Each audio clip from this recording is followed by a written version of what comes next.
মির্জা ফখরুল অভিযোগ করেন, ভোটারদের সমর্থন আদায়ে জামাত ভুয়া সংবাদ প্রচার সহ নানা অপকৌশলের আশ্রয় নিচ্ছে। অপকৌশল, অপপ্রচারণা এবং মানুষকে বিভ্রান্ত করার চেষ্টা, এরকম একটা কাজের এনার্জি হচ্ছে।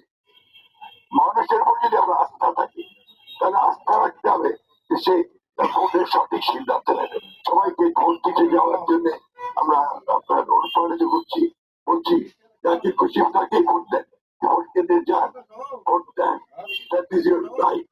আমরা তো আশাবাদী যে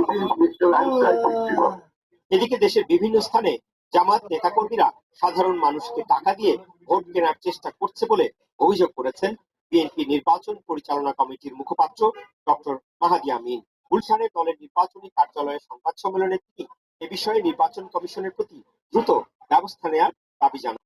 দলীয় প্রধানের আসন ঢাকা 15-তে তার জন্য দাঁড়িপাল্লার ভোট চাইতে দলটির অন্যতম শীর্ষ আইনজীবী নেতা যেভাবে প্রকাশ্যে টাকা দিয়েছেন এবং ভোট কেনার চেষ্টা করেছেন, সেই ভিডিও ইতিমধ্যে দেশব্যাপী ভাইরাল হয়ে তুমুল সমালোচনার জন্ম দিয়েছে।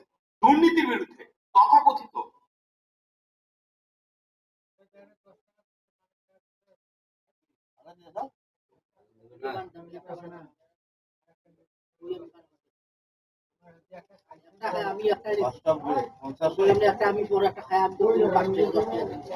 একটাকে 8 টাকা গান দেবে, কত 6টায় বাজে, 5 টাকা গান দিল। এখন কি করছে? এমন দিন শুনবো, অন্য দিন বাস